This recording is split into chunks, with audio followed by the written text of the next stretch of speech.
over me. She caught me with her hypnotic dance. She holds me here with only a glance. She's over me. She's over me.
In my heart, I can't let go, I'm breaking apart, controlling me,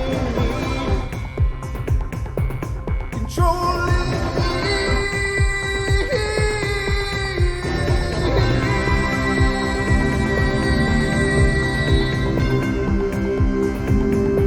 And welcome, ladies and gentlemen, to tonight's edition of Bedtime Stories from Beyond. I'm your host, Brent Thomas, and I am absolutely thrilled to have you here with me.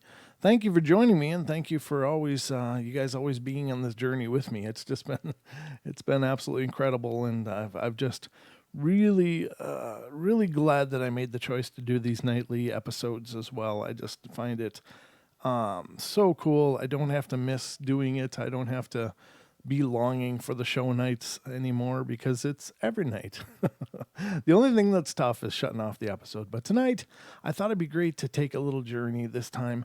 I oftentimes refer to things that have happened to me, and I've many times said that, I maybe would do Bedtime Stories from Beyond just to catalog a few of those events, just so you guys have a little understanding of what I've seen, what I've been through, and things I've experienced. So tonight, hope you enjoy the ride because it's time for bed.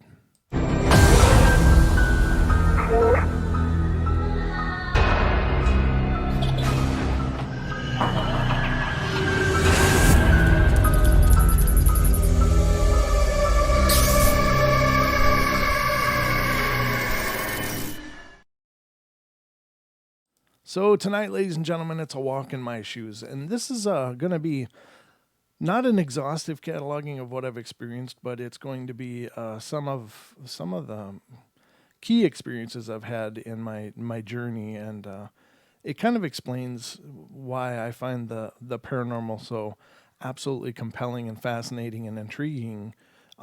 It's partially just to try to understand what it is that I saw, what it is that I experienced. And I don't know if I'm fortunate or if I'm cursed or what, but I've experienced many different things. It's not just experiencing hauntings, not just experiencing UFO, not just experiencing some kind of cryptid activity, but it's been all of those. And because of that, it just makes me, wonder and marvel at the dynamic nature of our reality and what is possible. What have people shut off? What have we closed our eyes to? And so that's what kind of created this journey for me personally. But tonight I'm just going to catalog a few of the stories that I can recall right off the top of my head as we're doing this. But there are so many, and so this isn't an exhaustive list, but this is a reference list. And I think probably one of the very first experiences I've had that I can remember, and this goes back pretty far, probably when I was maybe about 8 or 9 years old. And the story, maybe I was even a little older, maybe I was like 10. I don't know. But here's the thing. And I had a real close friend at the time, a childhood friend. I'd grown up with him. And this may seem like kind of a silly story. And I understand that. I don't believe, that this is the Bell Witch program or anything, or the Ring or anything like that.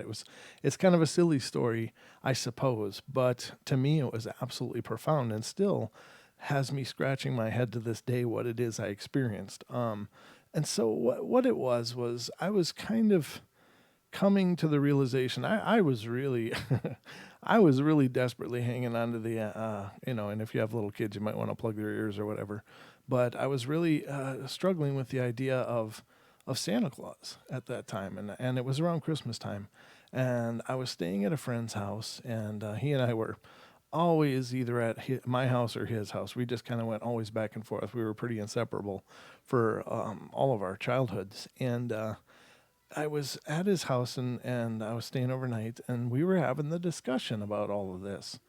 And he's like, "Do you think Santa's real?" And I was like, I don't know. I really want to believe he's real. And as silly as that sounds, the way his bedroom was laid out, and it was a huge like king size bed, and we were little kids, so we were both hanging out in the bed and just about to, I don't know, drift off or whatever. But we were just having a discussion, and we were talking about this. Now above his headboard of the bed was this window that was from the outside. And the outside of the window was a street light that was up taller than the window, obviously, and would shine in and create a silhouette on the footboard of this bed. And it was a good sized bed and all. And as we were laying there and we were talking about this and kind of debating it back and forth, and both of us, I think, feeling a tinge of sadness that maybe we would have to let that go and surrender that to our childhoods and surrender it to the past, and as you often do with those ideas, or we believe we do. But as we were laying there, suddenly this silhouette came up in the window, and it was a perfect silhouette of a little elfin figure, and it stood there, and I could see the shadow, could see it. And we were both staring at it like, oh my God. And we were both absolutely dumbfounded because it came out of nowhere and suddenly was there. And it was unmistakably the silhouette of an elf. And we were both just like wide eyed and transfixed and couldn't believe it. And I remember looking at it going, do I want to look? Do I want to look? And it was like, a part of me didn't want to look at the window because I didn't want to destroy what it was that I was seeing. I didn't want to shatter that illusion because I wanted it to be real more than anything as a kid. But another side of me was like, you got to know, you just got to know. So I got up in the bed and looked out the window, and there was absolutely nothing in the window, nothing in the windowsill, nothing that I could see. It was completely unobstructed from the window to the streetlight. There was nothing in the way of the beam of light that should have created that silhouette. And yet it turned and it was still there. Looked up out the window, nothing. So it was one of the more profound, silly little events, but it was real and it was absolutely magical. And to this day, I still wonder what was that? What was it I saw? And could it have been a little person, a little fae or a little fairy? I don't know. It's possible. But at the time, it meant the world because it was just like I was wrestling with the idea that I was going to have to surrender the magic of childhood, and I don't know how else to say it. And it sounds corny, it sounds sappy, but honest to God, I'm just sharing with you the emotions that I was having. I remember it so clearly. And it was there. And why it was there, how long it was there, I don't know. It maybe lasted about 10 minutes. And then suddenly, just as suddenly as it came, it was boom, gone. And there was nothing there again. It was just the light shining through unimpeded onto the footboard again. So, but a cool first experience. That's the earliest one that I can remember, I think. I've heard stories of other ones, but I don't remember them personally. I've just heard things that I did. So I don't know about those. But probably I don't remember having many like ghost experiences growing up. I don't remember having lived in a haunted area. In fact, that where I lived, it seems like it should have been a haunted area, but it was incredibly serene, incredibly peaceful. And I don't remember any kind of hauntings, any kind of weird spiritual feelings or anything. It was just a really neat area that we lived in. Not to imply that my home life was perfect. We we were the typical blue collar family, and they have their ups and downs and stuff. But just something about where we lived was always so serene. But I think probably when I first had what I would consider a paranormal ghostly experience was when I was about 13. I went out to Michigan to stay with my cousin's family. I think my whole family went out, and everybody was doing all the stuff. And basically, my cousin's family, the dad was a doctor, so they were very well to do. It was a big palatial home. It was beautiful, but they were the first people I knew that had a VCR. And so this idea that you could watch movies on your TV without commercials or anything, to me was just absolutely amazing. It was like, oh my God. And of course, they had friends who had VCRs as well and would, basically just hit record on HBO and just let it roll for, until the tape ran out, change a new tape, and then label the tape with all the movies they ended up capturing. And I sat in this house while everyone else decided they wanted to go shopping and stuff. I'm a 13-year-old kid. I didn't want to go shopping. I wanted to sit and watch the VCR because that was the coolest thing ever. And so I'm sitting in the home, and it was a beautiful palatial home, but it was a remodel of several smaller homes that were kind of merged into one and made into this beautiful lakefront home. It was just a private lake and the whole deal. It was just amazing. But as I'm sitting there, and I'd heard stories about the house, but I guess I never really thought about it. My cousin had many experiences there growing up, and I don't know. I didn't know if he was jerking my chain or not. I was, never really had those experiences growing up, so I didn't have any opinion. But as the night fell, and I was sitting in the living room surrounded by just this, it was a really tall, like 30-foot vaulted ceiling and tall windows all the way around. It was just like a wall of glass all the way around. And suddenly, as the outside got dark, and the world seemed to close in. It was like something changed in that house. Now, I never saw an apparition, I never saw anything, but that was my first time experiencing what it felt like to be watched. And it was horrible. It was absolutely horrible. And suddenly, the light from this little TV, which was just embracing me in this cocoon of darkness. I was just staying huddled really close to the TV because this whole big house just became small. It was all shadow, and I felt all alone in the universe, and I just felt these eyes on me, and it was the most horrible experience. And I remember the absolute joy that I felt when the headlights from the car coming up the long driveway shone through the house. It was like, oh my God, they're home. And it's like I was been holding my breath for hours. So not a profound experience, but an experience nonetheless. It was horrible. I was young and completely unprepared for what that would feel like. I had no idea who was looking at me. I don't know. I just know somebody or somebodies were looking at me sitting there, and I don't know what the hell they were doing, what they were planning on doing, but it just felt wrong in so many ways. And many of the experiences my cousin had in that home were absolutely profound as hell. I mean, just amazing things like his sitting in his bedroom at night and getting woken up at about 2 a.m, and he had one of the old time clock radios with the dials. And there was no digital back then. It was just dials. You had to turn to this big dial to move up and down the stations to tune one in. And he said his first he woke up, felt really weird, heard a little girl giggling by his left ear. And he said he got out of bed and went out in the hallway and just sat in the hallway with his blanket around him looking in his room, and he could see his clock radio turn on, and he could see the little dial moving up and down, and it was really soft. He could hear the stations coming in and out and the static in between as this thing just went up and down, just like taunting him. And so many of the other family members had so many experiences in the house, but they were incredibly profound. It was an incredibly haunted house. So it's no wonder I felt that. It's no wonder I had that experience of feeling that. And I was a believer after that when he told me stories about his house.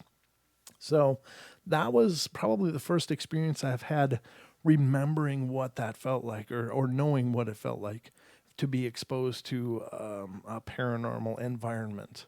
Then I think for me, my own personal hauntings probably started in, I don't know, 1992, 91, 92. And it was my fiance at the time who was ended up becoming my first wife, and et cetera, et cetera. Long story, not what the show is about, but she and I lived. My uncle had built this brand new house, and he wanted to sell it eventually, but it was sitting vacant. And we at the time were looking to move closer to the family in the hometown that we were from, or I was from. My ex wasn't, but so we ended up taking and renting this property. And so we're staying there, and we started experiencing weird things. Now this is a brand new house, brand new, undeveloped location. It was, well, I mean, there was other houses around, so it was kind of a suburban kind of development. But the lot this house was sitting on had never had a house on it prior that I know of. So it was developed, and the house was put there. It was a split level rambler kind of house. So it was nothing big or palatial or outstanding. It was just kind of a mundane little home, but it was a nice little home. But it started out with footsteps. And actually, oddly enough, my ex was incredibly not into the paranormal. She was all about logic and reason and everything, and just didn't have any room in her mind or heart for the paranormal. And so, but she was the first to actually start experiencing things. And I used to work nights at the time, and I'd be gone from like 2 in the afternoon till midnight at the time, working in a factory. And while I was gone, she would be like studying and doing things because she was, working and going to college. And so she would be, studying and then go to bed and hear footsteps walking around this brand new house. And it always freaked her out. And she'd tell me about it. And I was really scratching my head because, it didn't make any sense. There was just something in this house. And she had heard, and I don't think she ever saw anything, but plenty of audio anomalies like that of things moving and steps and sometimes grunts or sighs, things like that. And my first experience, really experiencing something that was just in my face, was in this house. And it's something I've shared on the shows before. And in this situation, I had come home from the factory. I ended up working a double shift or something. So it was the next morning. I think it was my wife at that time. I think we'd actually gotten married by then, but she was gone at work and I was home alone. And I was absolutely thrilled because of this, even though this house was brand new, the one problem with it was water pressure. And if you ever took a shower and somebody did something stupid like running a sink, turning on a dishwasher, flushing a toilet, you were going to be in misery because the water would just change and it would be ice cold. And it was just horrid. And excuse me. So I was all excited because I was all grimy and dirty and stuff, but I was thinking, hey, I'm the only one here. I'm going to have a nice, long, relaxing shower. Nobody's going to flush the toilet. Nobody's going to turn on the sink. It's going to be great. So I got in the shower and I'm all lathered up and just loving life. It was just really relaxing. And I'm in there and I'm all soaped up. I'm full of soap suds everywhere. I'm just in my moment. And all of a sudden the water goes boom, ice cold. Now I'm locked into my house. I'm the only one with a key outside of my wife who is not there. And I locked the bathroom door, of course, too, because that's just creepy that someone could get in and come in. You got to at least make it a little difficult. So I'm locked into the bathroom. I'm locked in the house. I'm all alone. The water goes ice cold. I'm like, oh no, she must have come home. She must have decided that now's the perfect time to do dishes. It's like she just waited for me to shower. So I was like, oh man, I'm all frustrated. I rinse off in this ice cold water, getting the soap off and stuff. And then I turn off the water and I'm still hearing water running like pretty aggressively. I'm like, what the hell's going on? So I open up the shower curtain and there in the sink in front of me is the hot water blasting full speed. It's like totally like all the way on. It's not just a little on. It's just full stream hitting the sink and just steam coming up. And I'm like, now I've said this before on the show, but I don't know what it is about being naked, but being scared and naked at the same time is horrid. It's the worst feeling in the world. I don't know what clothes provide for protection, but I think it's just psychologically you feel like you have something on, like there's something there that's covering you at least a little bit. And I'm standing there buck naked, dripping cold, and that water's hitting the sink, and I just got chills through my whole body. I'm just all one big mess of goose pimples. And I was like, no, no, no, no, no. And so I dried off and quick shut off the sink, and I'm like, no, I must be missing something. Checked the door, it was still locked. Went out, went through the whole house, it's all empty, and the entry doors are still locked. I'm all alone in this house.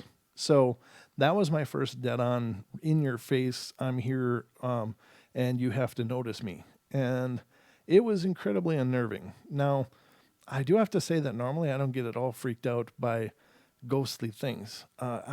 Normally, I'm sure I could be. Don't get me wrong. I'm not trying to make any proclamations of anything. It's just I don't get really spooked or creeped out very easily. I'm sure it can happen, but it doesn't. This time, I was absolutely creeped out. This was just horrible, but it was also my first experience. Now, the same house is where I observed my first orb. And this was a situation back then. I used to smoke. And I was sitting, it was late at night. I'd gotten home from work, gotten all cleaned up, and I was sitting out in the living room. My perhaps wife or fiance at the time, I don't know where we were at in our relationship when I'm relaying this story, but she was in bed sleeping. And it was just me, and I'm just sitting there, and I'm sitting on the floor in front of my sofa, and in front of me, of course, is the entertainment stand with our, little TV. And I'm watching television, and I'm having a cigarette, and I'm sitting there, and suddenly, out of focus, comes this little ball, and it's a ball probably about this size. And as you can see, I don't know if it's about a quarter, 50-cent piece range, and it's drifting slowly in front of my eyes like this. And it looks like a little sun. I don't know how else to explain it. It looks like a little tiny sun, as when you look in the sky and you see the sun. That's what it looked like. Not so bright that it hurt my eyes, but bright enough that there's no way in hell I could have missed it. It was just right there, drifting in front of my eyes. And I was sitting there and I'm going, what the hell is that? I'd never heard of an orb. I never had any concept of what an orb was at this time. But here's this little ball of light drifting slowly in front of me, and it seems to be looking at me. I don't know what else it would drift slowly by my face for unless it was looking at me, and I'm looking at it. And I remember thinking, should I grab it? And then I thought, no, I don't think I'm going to grab it. I don't know what the hell this is. So I just kept watching it, and it drifted off to the side, and boom, was gone. And it was right there. It was right there in 3D. Now, this isn't the kind of orbs that you see people, bringing their pictures with, potentially dust, potentially other objects. Not that there aren't spirit photos of orbs out there. I'm sure there are, and I think I've seen a few of them. But this was in my face. This was in real life. This wasn't recorded on a camera. It wasn't recorded on a photo. It was drifting in front of my face, and it was there in my three-dimensional space. So very profound, very real. Now, that's one of two times that I've seen a light orb. The second time was several months ago in this house that I'm at now, where the studio is located, and in the north of Idaho. Before it was back in Minnesota. All these other stories are back in Minnesota. But since I'm talking about orbs, I'm going to share with you the story that happened in this house, where this is the second time I witnessed an orb.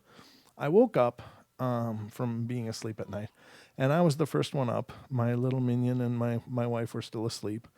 And being a really slow waker, I'm like, the first thing I can think of is A, brush my teeth, and B, make coffee. So I go brush my teeth, I get done with my teeth, I'm heading towards the kitchen to make the coffee.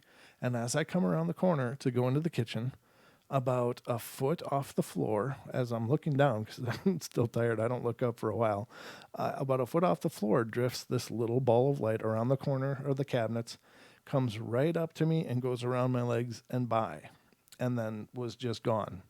And it was there, real as life, again, in my 3D waking moments. This wasn't a hallucination. It wasn't a dream. It wasn't something that was captured on camera. It was something I was witnessing with my eyes. Incredibly strong, incredibly powerful experience.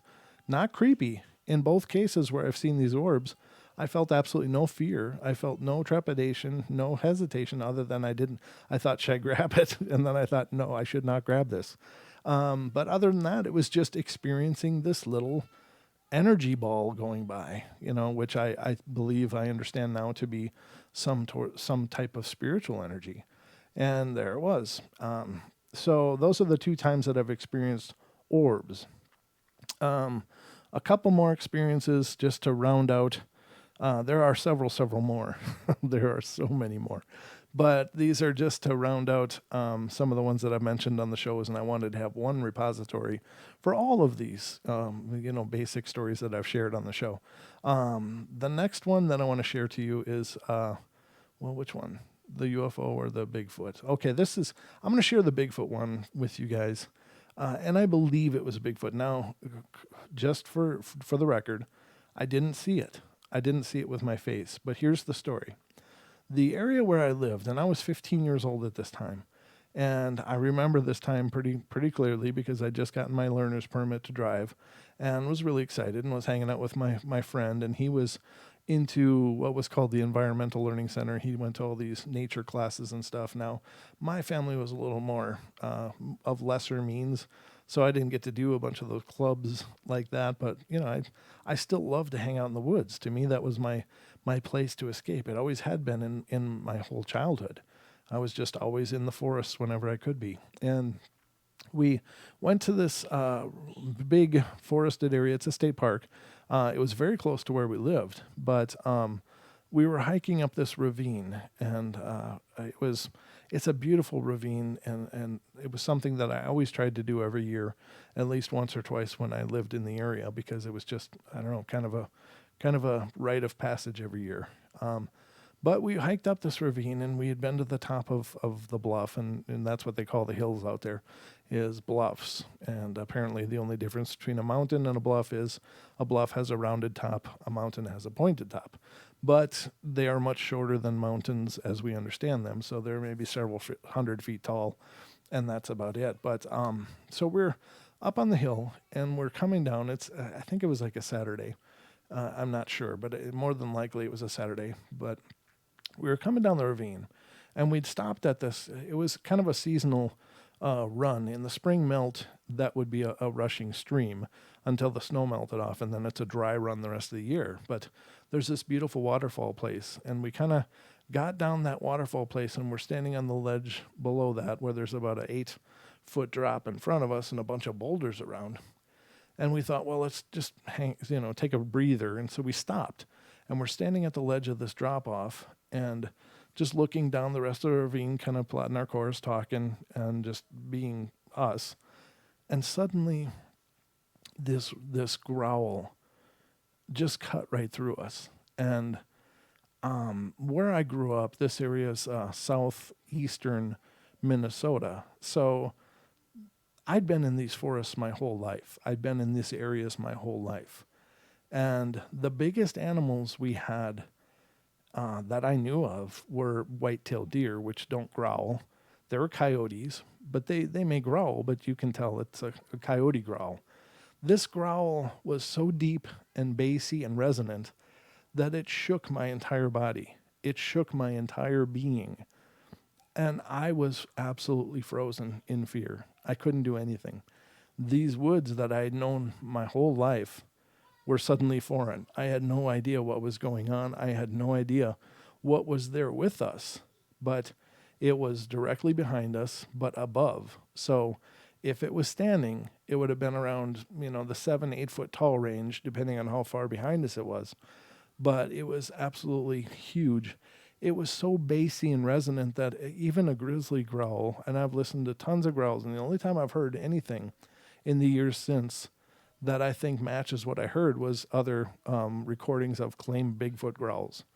And it's just a unique sound that's hard to explain, but it sounds a little bit like the Tyrannosaurus Rex on the first Jurassic Park when it's, like that, when it's coming down, and it doesn't quite roar, but it's just that resonant, clicky growl. It's like, oh my God. And we froze. I was absolutely frozen, could not move. And the only thing I'm really grateful is I wasn't alone. And because, for two reasons. One, I thought I was going to die. I thought we were going to die, but I figured, hey, at least I'm not dying alone. Someone's with me.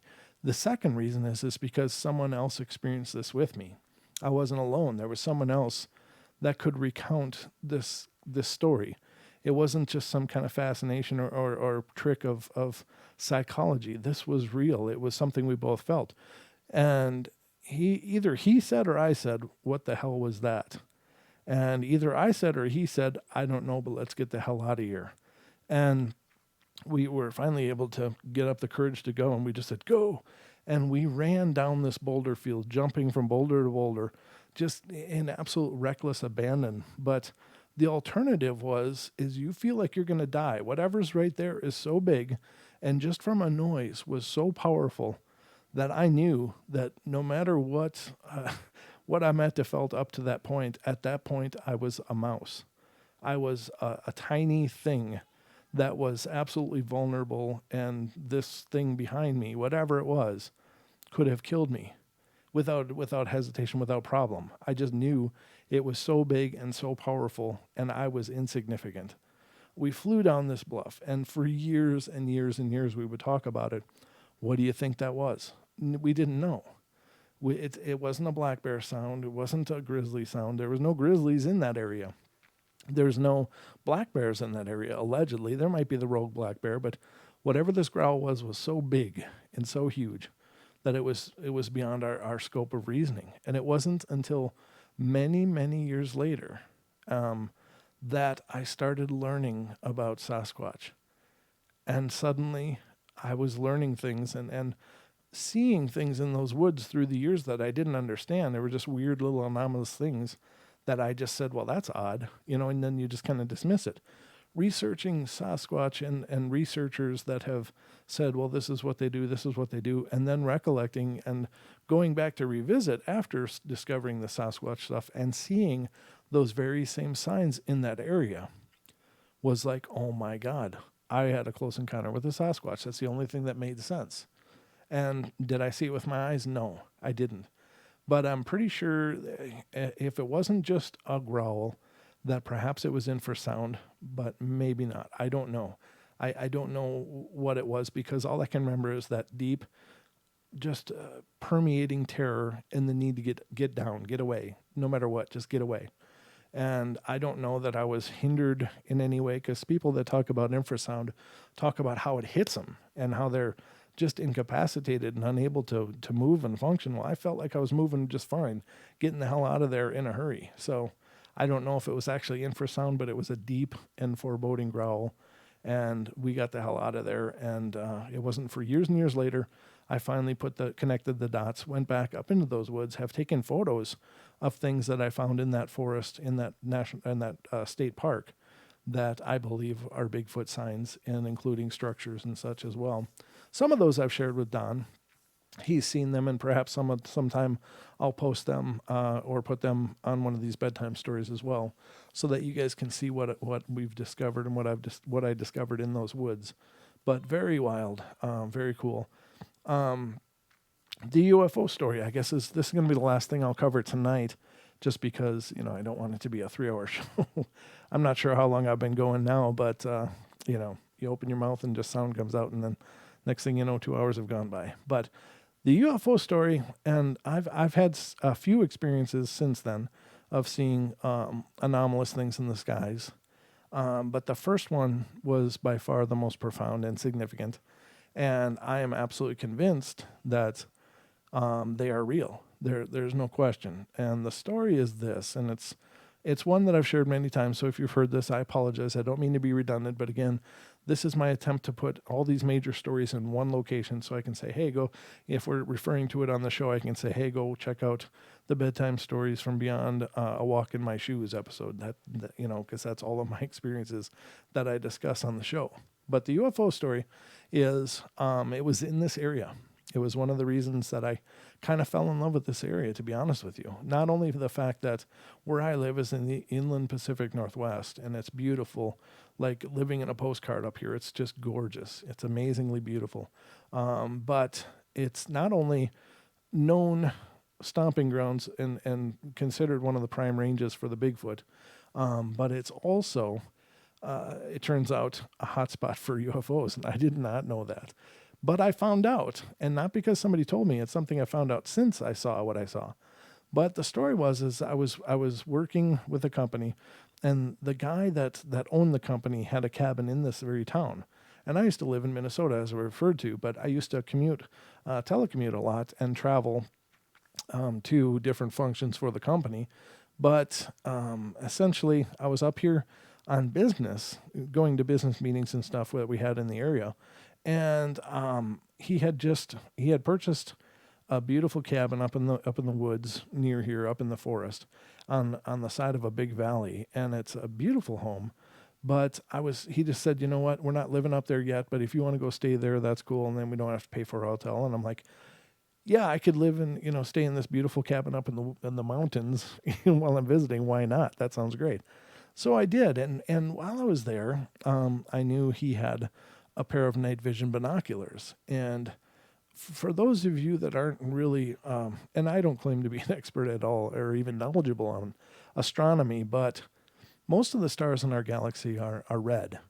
And if you can look at the night sky with infrared, some kind of infrared viewing, you will notice the star field comes alive with thousands and millions of new stars you've never seen before. In fact, there's so many more stars and so many more dots of light in the sky that you can no longer recognize the constellations that you could always identify with no problem. So we can visibly see the yellow stars, but the red stars are not usually visible with our naked eye. So I decided, it was a beautiful night. It was late spring. There was still a little snow, but it was kind of warming up. And I'm pretty sure it was late spring, not late fall, but I think it was late spring. And I was like, well, it was kind of a moonlit night, but it was still being out there. There's no light pollution. It's out far enough out of town that there's no city lights at all. It's just all for dead of night in the forest with the beautiful star field above you. So I went outside with these night vision binoculars, and I'm just absolutely amazed, panning around, looking around, and just in awe. Even with the naked eye, the star field out there is so spectacular. You really don't need anything to help you see, but it was just really neat to experience it this way as well. Now, after I'm viewing the stars for quite a while, I'm looking around and just thinking this is really cool. I start looking around the valley that I'm in, and on the opposing side of the valley, of course, is the mountainside with all of the large conifer trees, pine, spruce, whatever they are, cedars, and they're just decorated the side of the mountain, and it's just beautiful and gorgeous. And so I'm looking through the night vision, and I'm having a lot of fun with it because there was ambient light. There was enough of a moon out that there was ambient light. But and so I could see it with my naked eye a little bit, but with the night vision scope, it was like, wow, I can see every tree. I can see every branch. And it was just really cool. And I'm panning around, just playing around. And suddenly I turn and look on the side of the valley that I'm on, look down his driveway, which with the naked eye is just a black pit. It's just like it goes down a little ways and then nothing. You can't see anything. But with the night vision, I could see all the way down there, and I thought that was really cool. And then I kind of look around the side of the mountain that I'm on, looking around his property, and then I pan up, and I'm going up these trees on the side that I'm on that are maybe about 150 yards away, and they're all the way up. But the ones I was looking at in this particular instance were about 100, 150 yards away, maybe 200, but not any further than that.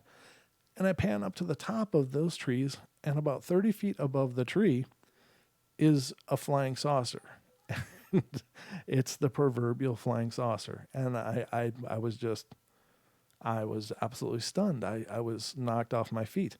Literally the two pie plates, like this, with panels of light, and they're rotating around and around and around. These panels of lights are.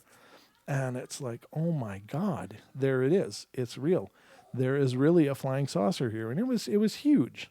It wasn't like a drone. It wasn't like something I could have confused. It was and I'm the only one up on this mountain range. There is nobody there. The only thing else that is up there is seasonal cabins. And since it was it was the off season, all of those were all boarded up and stuff. In fact, his house was one of the first year-round houses in that area of the forest I think it's the Connexu Forest up there. But it was just me. I'm alone. So there wasn't anybody that could have been flying a drone. There wasn't anybody else in the area. It was dead quiet, not a sound. And that's the other thing. So I'm seeing this flying saucer above the tree sitting there flashing, and not a sound. Not a sound am I hearing. There is like no sound anyway because it's early spring, so it's still mostly frozen. There's no bugs or crickets or frogs or anything like that. It's just, the forest, whatever little swaying breeze, and that's about it. And it was dead quiet. And here's this craft is, and I was just impressed. I mean, for the first time, I always had room in my belief system that these things are real, but there it was. It was right there. I was seeing it. And I was like, oh my God, I got to see this with my eyes. I lower the night vision binoculars, look with my naked eye. I can see the trees and I can see above the trees, but there's no flying saucer there. There is absolutely nothing there that I can observe with my naked eye. Put up the binoculars again, it's there. Right where I was when I last held the binoculars. Took them down, it's gone. Up, down. It only existed in the infrared spectrum, ladies and gentlemen. It was only visible looking through infrared. It wasn't visible with my naked eye. It did not exist as far as my eye was concerned in normal native mode. But looking through the infrared binoculars, it was there as clear as day, flashing light. I mean, it was flashing lights. And when the binoculars were down, it was not there.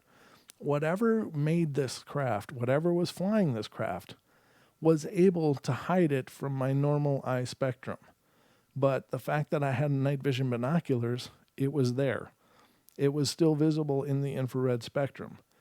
This is why I believe it was extraterrestrial, that it wasn't of this earth. It wasn't just an advanced project from the military.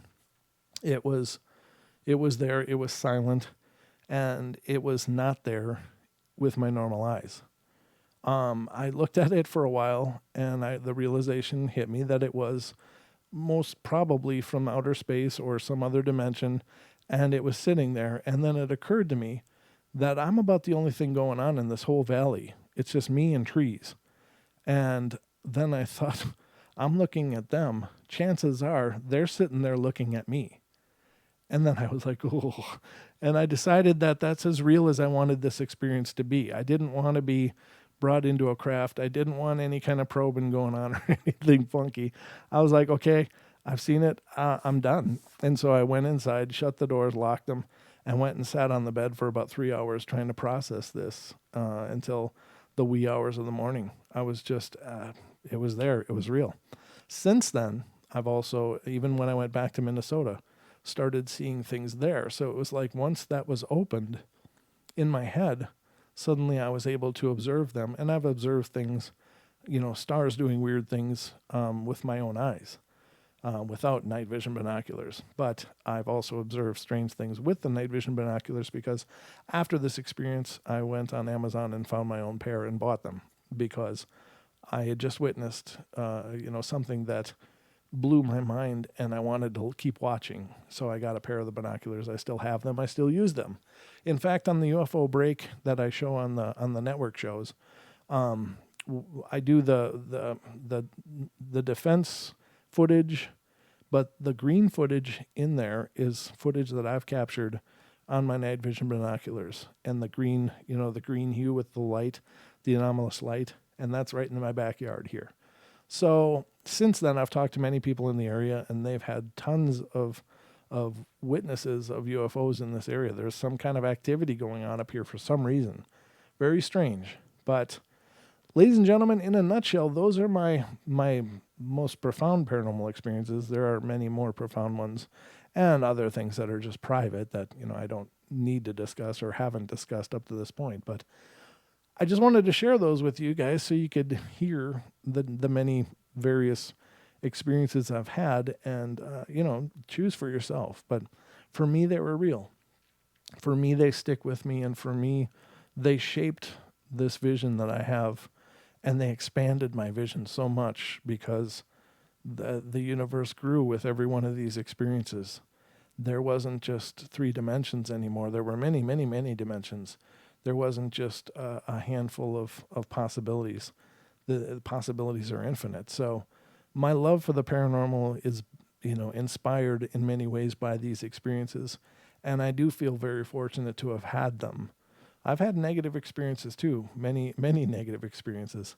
And perhaps someday I'll share some of those. But all of them have been a journey and have brought me to this place and inspired me to create the portal so that we could all have this discussion and have these discussions of sharing our thoughts and ideas and our experiences, and hopefully learn and grow and maybe understand a little more than we did when it was just us thinking alone. So I love you all so much. Thank you for being a part of the portal. Thank you for tuning in and being a part of this episode tonight. Again, I'll be back with Don tomorrow, and we'll be doing our normal Wednesday show. But be good, be kind, be nice to each other, take care of each other, and I will see you tomorrow night for more of the Paranormal Portal. And tomorrow night, of course, is our 2-hour episode, so it'll be a little bit longer. But until then, you guys take care, and I'll talk to you soon.